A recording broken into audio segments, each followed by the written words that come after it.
I know teachers right now are into their 40s who are still paying college loans off. The people that aren't in education complain about what we're not doing in education. You're like, all right, so the people that are doing cool stuff, you almost have borderline a moral obligation to say, all right, this is what I'm doing then.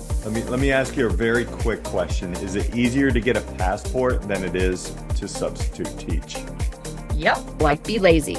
Well, if I'm training people to be teachers, be lazy. Yeah, shut up and let them do it. There's two emotions that I straddle, right? Is hope and worry. So I'm worried to death about kids, but I'm super hopeful about the future. Education wants the instant gratification. They want the weeds. They don't want the trees. CTE is coming gangbusters for the traditional, practitioners who don't want to even entertain moving things around for the sake of efficacy. Do we need as much time as we need to do school? I mean, if you're asking a 14-year-old, they're going to tell you a weekend will be fine.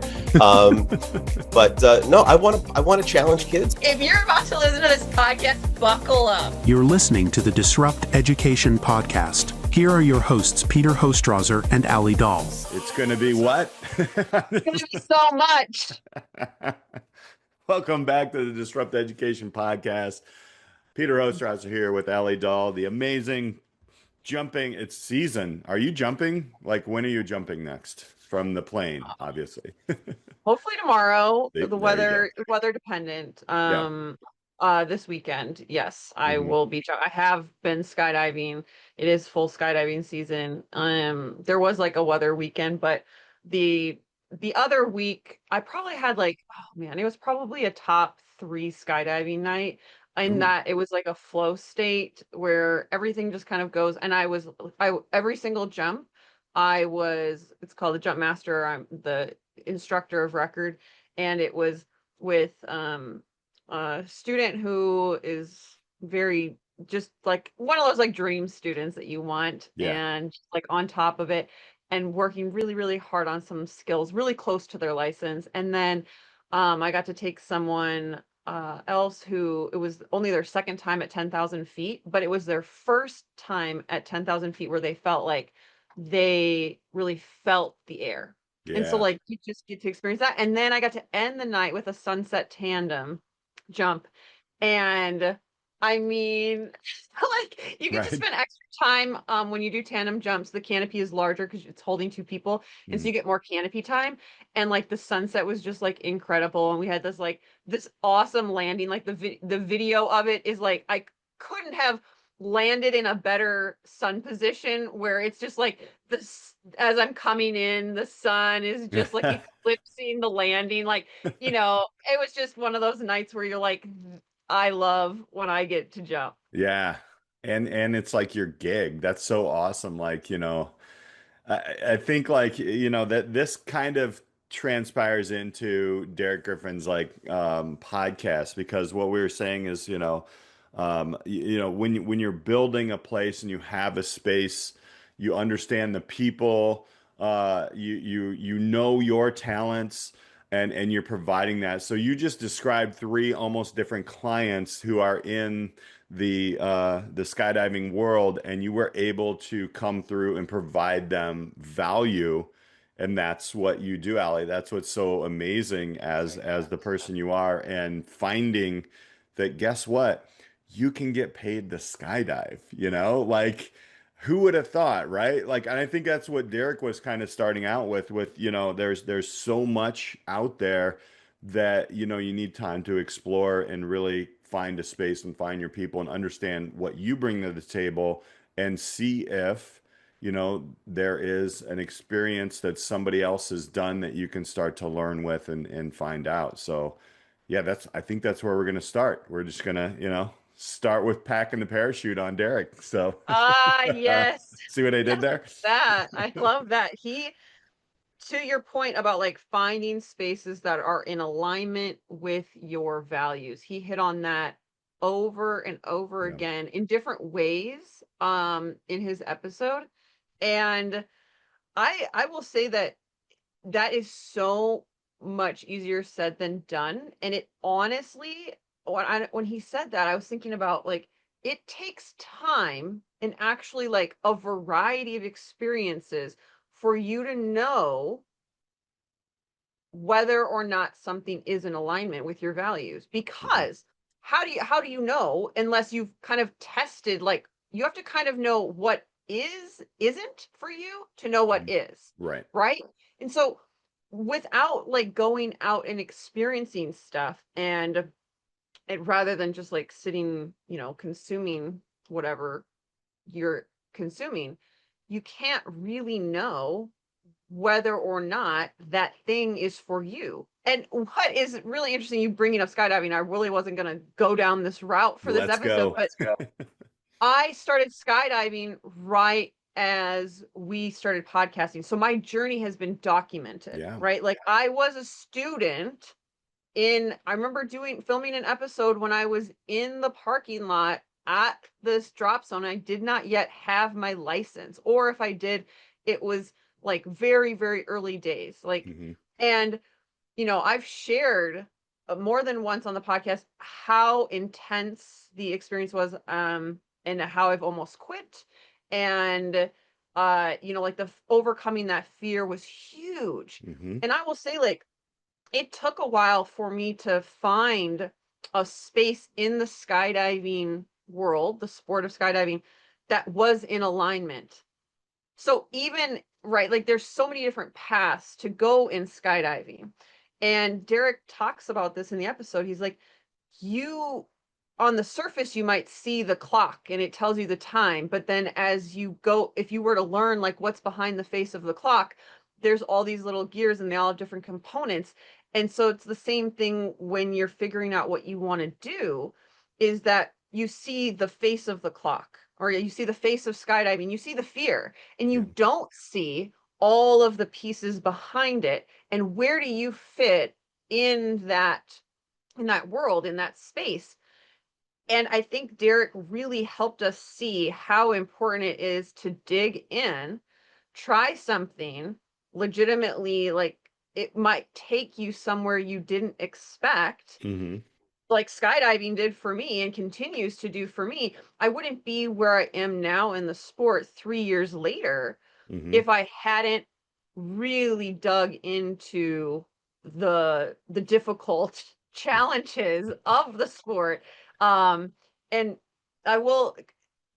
Derrick made this point early in the podcast where he's like, I feel like I'm at the pinnacle of DJ sax, and I would counter and say he is nowhere near the pinnacle of, right? Like he feels that though, right? Like people would probably look at me with skydiving and be like, oh, you must be at the pinnacle. You've got your ratings. You're now an instructor and a solo skydiving instructor, a tandem skydiving instructor. And I would tell you, I am just getting started. I jump with people that have jumped for 40 plus years. They are legends in the sport. They have over 20,000 jumps. I mean, I jump with Mary Bauer, she has over 24,000 skydives. She has the most skydives of any woman in the USA. Wow. And she is someone I have probably over 300 jumps with. Yeah. I'm lucky and like to be mentored by her. She would hate that I'm even mentioning her on the podcast. It's like not about the glitz and the glam. She does it because she loves it and everything. But like she doesn't even feel she's at the pinnacle. Yeah.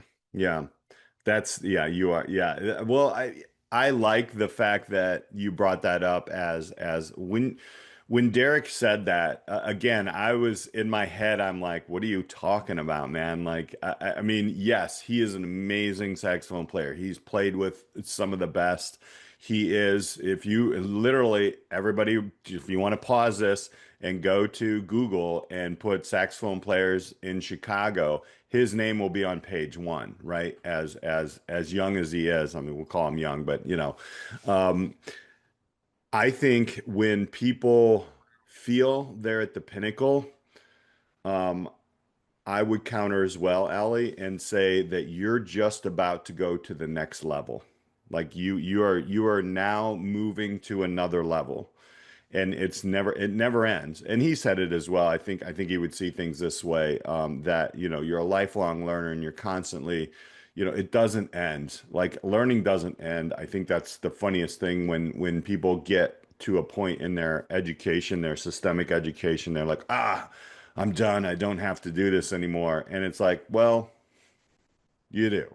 So, but like seeing that pinnacle come, then you are now ready to level up to the next level, right? And Mhm. sometimes to the point of this amazing woman who's got 24,000 jumps. She's creating another level that doesn't exist, right? So I think all of this starts when you do what Derrick was saying is really kind of being grounded and understand who you are in every situation that you're in. That is something in education that we can completely improve upon. That's why when we go back to Simon and we go back to Jeff talking about coaching, and we had a conversation before this podcast. I'll be getting to work with Derrick on something else, talking to different generational leaders and how that communication goes. And he's always willing to say, "Hey, let's see if we can work together again." Because we're constantly learning off of each other. And going into, you've done 300 plus jumps with, what was her name again? I'm sorry. Barry Bauer. Yes. Okay. We keep saying her name because you're like, she's going to be annoyed. This no, but you've made you made 300 jumps with this expert or somebody who's going to build their next level. You're surrounding yourself with the people like who are that might be an area where you want to go or you just want to learn from, and you're attracted to these people. Um, and so Derrick brought that out so much in every part of his journey. I've seen it as he was talking about, and I'll throw out some names: Kelvin Evans and Dan Bevan. They're both amazing individuals, very different pathways, but at the time when they started a business together, in right at the end of high school, right around where Derrick was in college. Dan was going off on his entrepreneurial run. Um, and they still are connected, but they don't have to go the entire path together. You know what I'm saying? But there's pivots in there, but building, like, he realized that at that moment, these three individuals, there's a couple more, that they were together building something. They understood. It was amazing, Alli. They all had different strengths. They all brought different things to the table, and they meshed really well. To do that when you're like 19, 20 years old, I think that's something that we can really hone in on, especially with the other guests that we've talked with and just the professionals that we talk with, to help people really take a moment in that space and who are they right now. And that's number one. I mean, we can go forward and whatever our goals and blah blah blah and all this stuff, but like looking inward is a big miss, I think, in systemic education. Oh, I completely agree. It's a huge opportunity for those in the system to do more reflection. And I will be the first to admit that I totally wrote that off as an educator in the system. Hmm. Like, I did not see the value. I was like, oh, that's like so ooey gooey, like not, there's no substance there.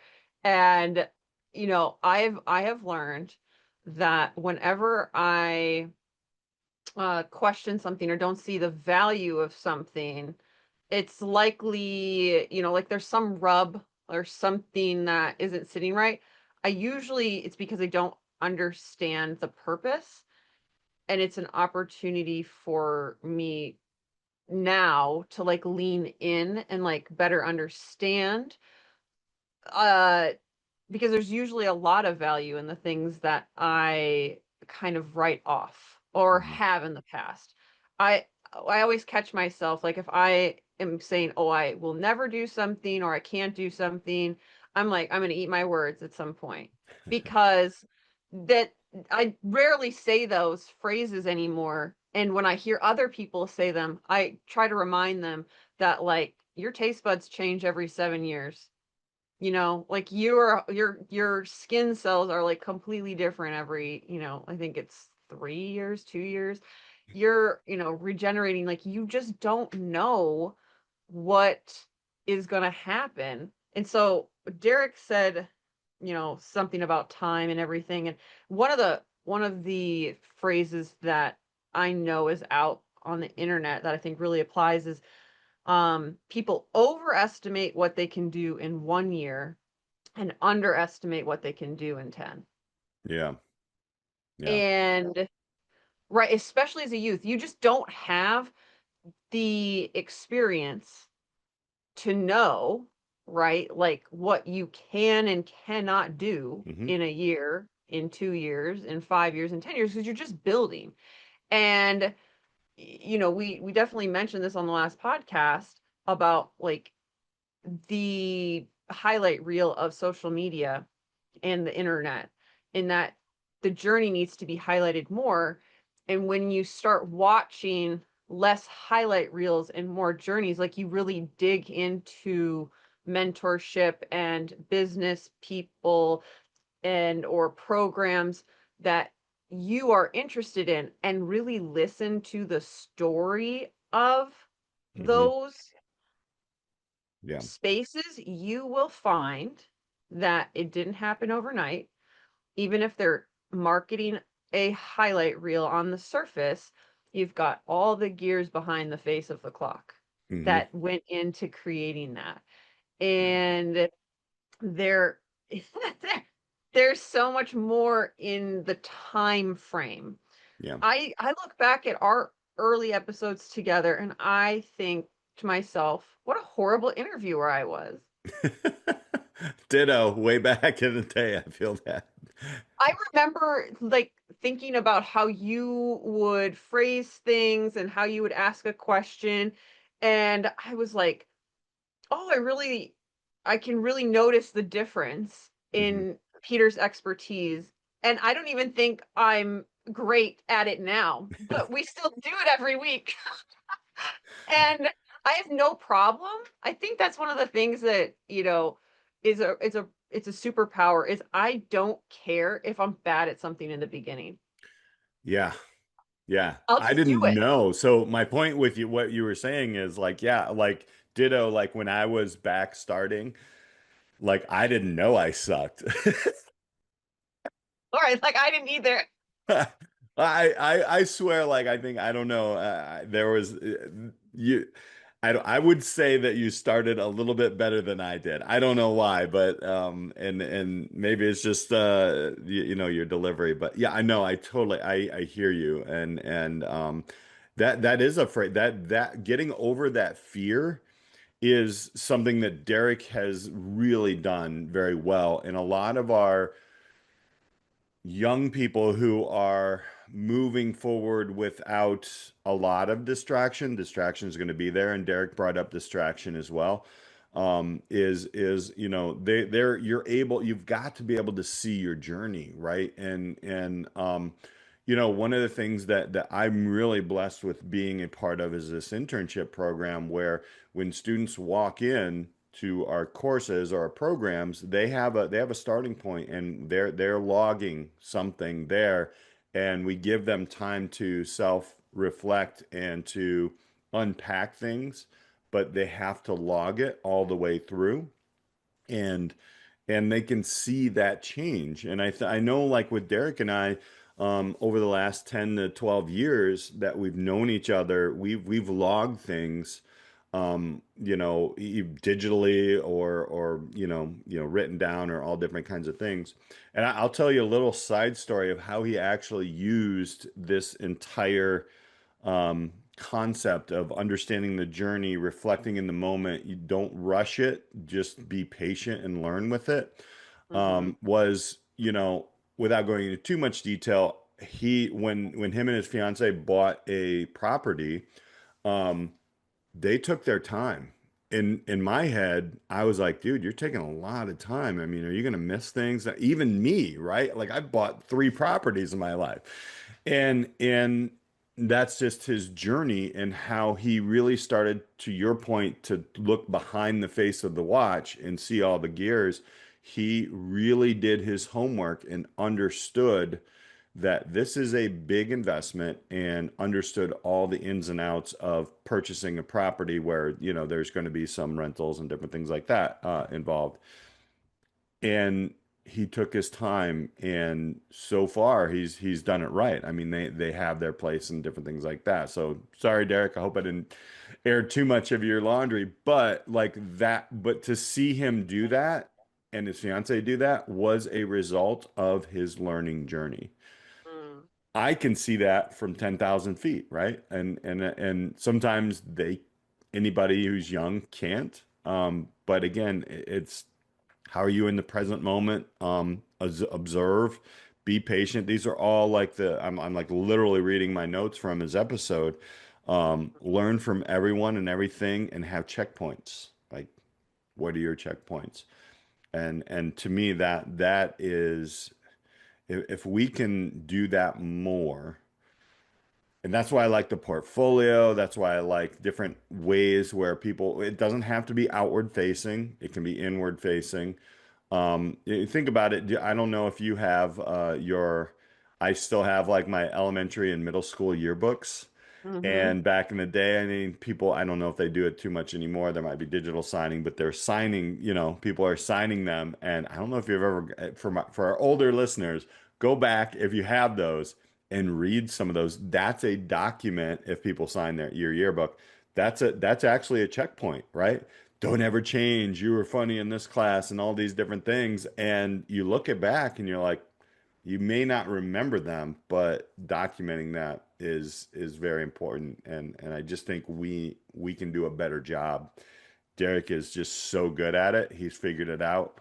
So yeah. And a lot of that came from Gary Vee. I mean, it really did, just the journey, and he was blowing up at the time when we all met. And that group was the one who said you need to watch this guy because you're like the Gary Vee of education.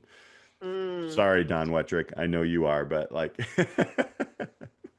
Yeah, totally. I think on that note of just talking about documenting your story or having checkpoints, one of the ways that you and I, we've had conversations about like how can we better help our community here at Disrupt Education mhm, and support those listening and potentially those even if you're an educator or admin or you're a parent or a community member, but a young person that is searching, they don't know what their next step is or could be.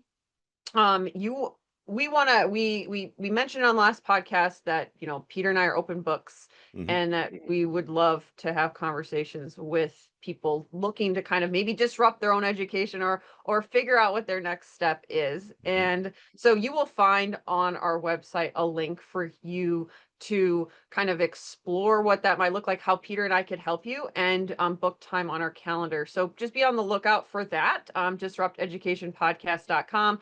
So we're really just trying to figure out different ways we can help our community and disrupt education. And we just so strongly feel like there's nothing better than a conversation to talk it out. Derek talks about that in his episode. Abby and Lindsay talked about it in theirs. Mhm, Liam and Isaac, in some kind of way, talked about the importance of having a safe space mhm. to have conversations with a trusted mentor or adult. And I know that like any student that I have, when I'm uh when I was a teacher, when I'm tutoring, or when I'm a skydiving instructor, in any space, I always think about, well, this is the vehicle in which I get to help you progress your Yeah. next step in the world. Like Mhm, I always saw chemistry was just like the subject I fell in love with, and it was the vehicle in which I could help my students better understand and know the world around them. mhm. And me and you use the podcast in a very similar way. We have these conversations and we don't keep them behind closed doors, so that people can take what they need from the episode so that they can flourish and do better work in the world that they want to move forward with. And so Yeah. we're just exploring that and being more intentional at the end of the summer going into this next school year of how we can support you. It might just be myself, or it might just be Peter, it might be both of us. Yeah.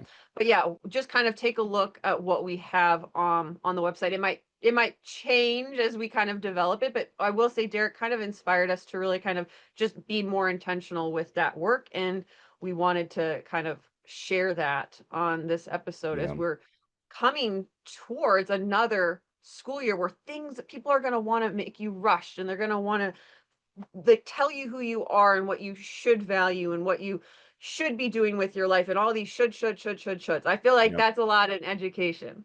Yeah. And is that really what you want to do? Is that in alignment? Hmm. You know, do you even know other options available to you? I think that's our experience there can be valuable to our listeners. We have conversations every week with people about these topics, and Right. you have 10 years of podcasting about it. I have 3. That's a significant journey. We're still learning, but that's what we want Hmm. to kind of help be outside of the publicly aired conversations Yeah. that we. Yeah, I mean, and to your point, like it is very important. I think one of the things that we have found with the youth that we've been able to learn with, and I always say learn with because I mean, without young people who I've coached and or mentored, this doesn't exist, right? Like that I've learned how to do this through listening as well. So it's a two-way street. And it's really like finding again what you love, right? And that takes time. That takes so much time. All of a sudden people are like, "Oh, okay, well, you're good at math, so you have to do this." Or, when you start to become, so what we want to do is try to peel back some of those labels that systems give people, because usually when we heard on a couple of our guests that they were supposed to go this way, but when they really started experiencing it, they're like, well, wait a minute, that's not me. But so what your love is, and then what you're good at, right? Because those might be two different things, and they may coincide, they may not, and then you have to figure out, is there spaces in the world for this? Right? Is there a place where the world needs this, right? And then the quote unquote pinnacle is, can you get paid to do it, right? And I think those four things are very, very important. Um, you know, uh, I always go back to a guy named Denny Terrio. Right? Do you know who Denny Terrio is? I'm Mm-mm. totally going to age myself. Our older listeners are going to be all up in this, right? I'm going to guess most people here, young and old, know who John Travolta is, right? So Denny Terrio was the guy who literally taught John Travolta how to dance. And the reason I know that is because I'm old. And there used to be a show on TV right around when Saturday Night Fever came out in the 70s. Yes, I'm going to throw that out there. And it was Saturday Night Fever, like the dance show. And I remember staying up late and being able to watch this. And Denny Terrio was the host. And once we figured out as young people that this is the guy who actually, taught John Travolta how to dance, we were like, John Travolta's down here, and now Denny Terrio's up here, right? Now he never like got the big fame and all the, the house with the on the airport like Travolta did. Um, and I don't even know if he's still alive, but the show was from 79 to 85. And we knew that, and that's kind of like a lot of my friend group was, I want to be like that guy, to be able to teach other people, to be so good, to take your talent to teach somebody to do something that they can elevate themselves, like obviously John Travolta had done. So to me, I think that is what certain educators can be. Like getting back to this point where at the end of that podcast last week, I love the question that we asked Derrick, and it was all about giving people the space and the time to really start to explore, find, how to be open and how to be real with themselves, and it's a safe environment. And there is a video out there that is, I used to do it, and it was a disrupt education place, and this goes all the way back to Carlos Font, who is now a physician, legitimately helping people, stay healthy and stay alive. was built a little business called Vertibiz, and he was just playing around with, how do we amplify vertically, businesses. And he did a couple of little documentaries. I'll see if I can put it in the notes of this, but it was Disrupt Education where we did that. We built a space after school. A couple kids, students would come in, and we would help them break down everything and what they wanted to do. And whether they did it or not, it wasn't really a matter. We just wanted to keep moving the needle and show them how to move forward. That's Mm-hmm. what Alli is talking about, for everybody listening. I think it's time to rebuild it, right? So Exactly. because we can all be the Denny Terrios of the world, and yeah, you don't have to be, John Travolta at that level. However, like, just to be happy and like, as Derrick said, going through, just being in the moment and finding the opportunity in every win and loss. What an outlook. And trust me, I've seen them down. I've seen them like kicked around. I've seen them lose money, etc. All these different things. And it's that mindset. And once you get that mindset of knowing who you are, I Mm. think all of our youth, and we'll unpack this later, you can move forward effectively and with intentionality and with confidence and clarity. So that's why I love Derrick.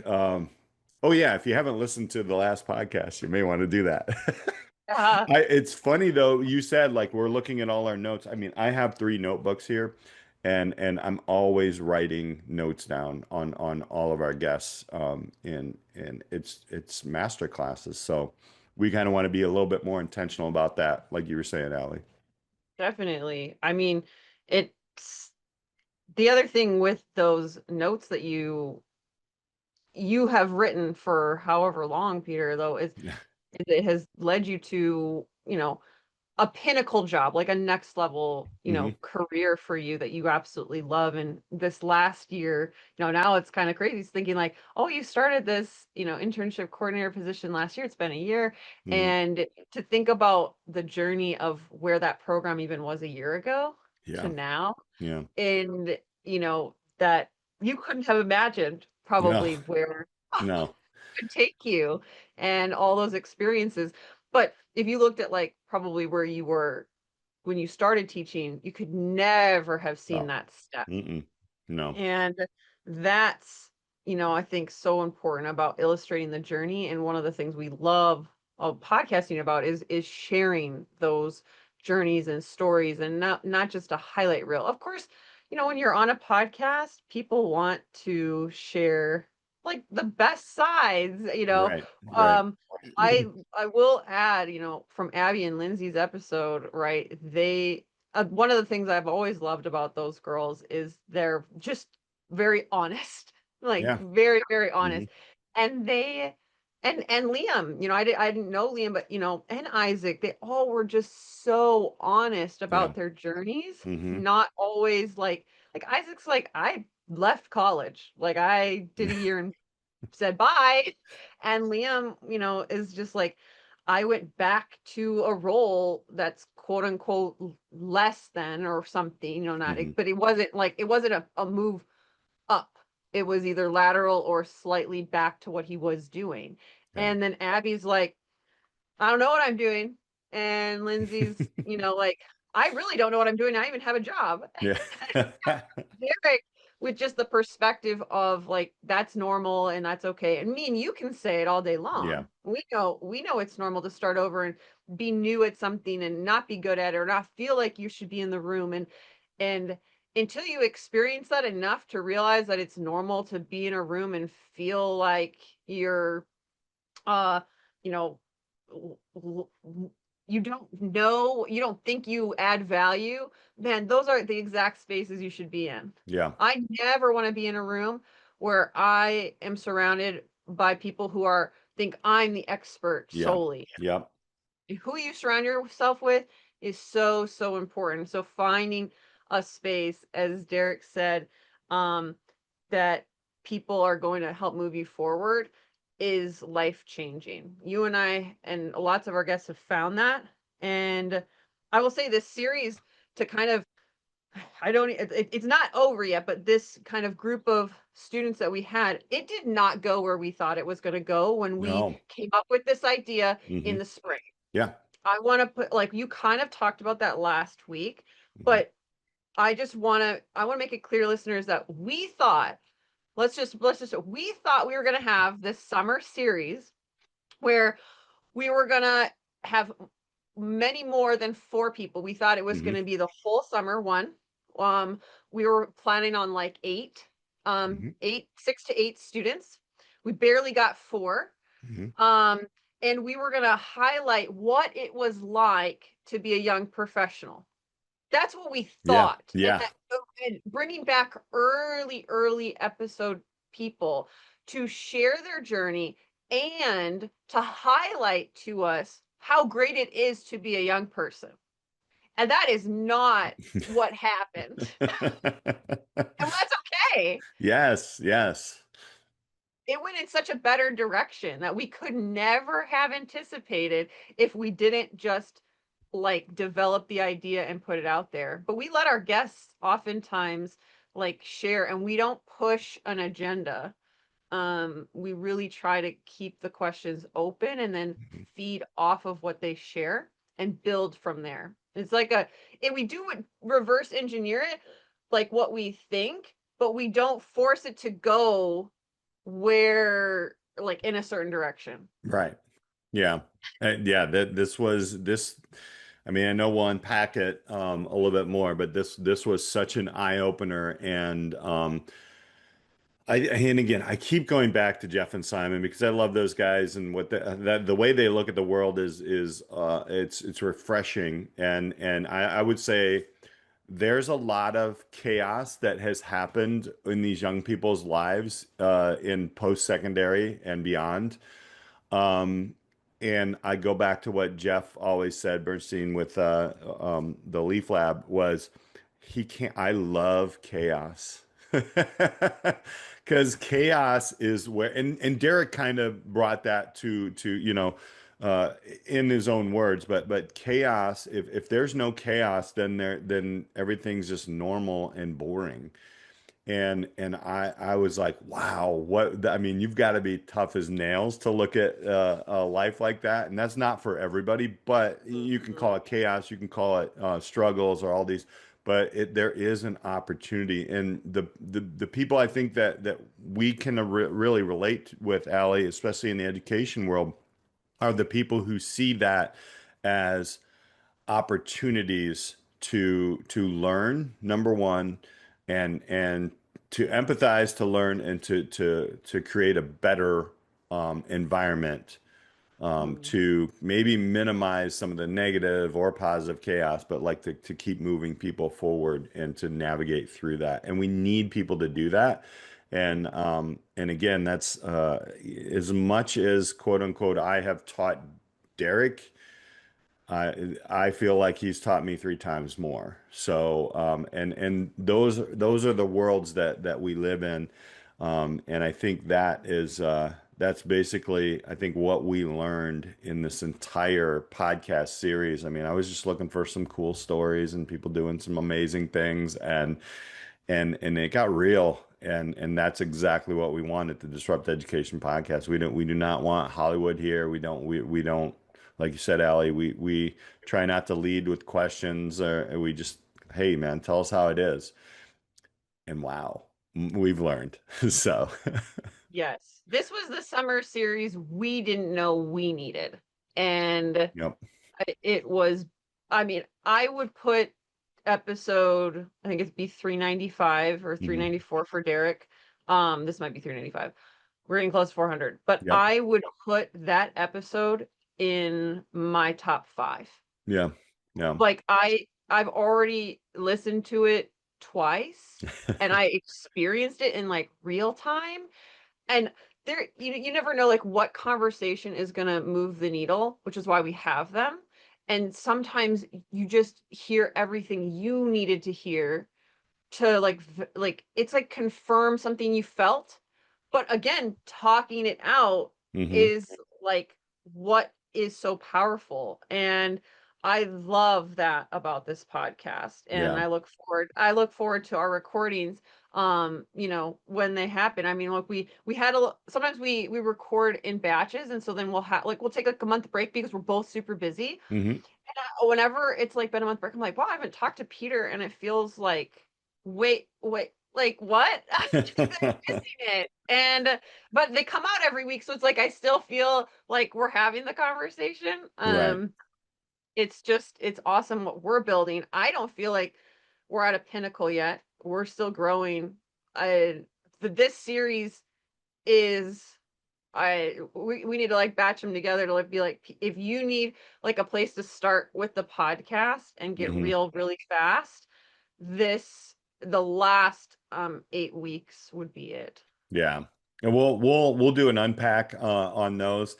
But also we've got some amazing people, some of them who have been previous guests, but some new, and people who are actually creating those spaces. So as well as, don't forget to go to disrupteducationpodcast.com. Check those things out. Keep your eye out for some different ways. Alli and I, we're cooking, we're doing some different things. But just like you said, Alli, we're not afraid to try new things and suck at it. And we're going to. So, but yeah, there's a lot of different things behind the scenes. I mean, there's a lot of AI we're working with, and it's just been such a learning journey. So, but we'll wrap up there. Trust me, go back, take some notes, use AI to take notes, whatever you need to do. Like, there's so much in these masterclass episodes for you, and it's out there. It's free. Like you guys can run and take from all different kinds of people from all over the world. Super happy to be bringing you this. So we'll wrap up the series next week. Kind of go a little bit into our touch points for each of the guests who really they just brought so much. Kind of want to give each one of them their one or two quotes and unpack that, and then we move on to some pretty cool people. So for Alli Dahl, I'm Peter Hostrawser. Thank you so much for hanging out with us on the Disrupt Education Podcast. That's a wrap on this episode of the Disrupt Education Podcast. Let's keep the momentum going. Be sure to like, subscribe, and share this episode out. If you want to dive deeper into disrupting education, visit our website at disrupteducationpodcast.com. Here's the bottom line. We believe real change in education starts locally. It happens when communities come together to rethink learning. If you're an educator, school leader, or organization looking to take action towards real change in education, we are here to help. Reach out and connect. And we'd love to hear your thoughts on today's episode. So drop us a line wherever you listen. And until next time, take that bold step beyond your comfort zone. Challenge the status quo and be the change education truly needs. Because at the end of the day, education isn't just about subjects. It's about students. And when we dare to disrupt, the future of learning is waiting.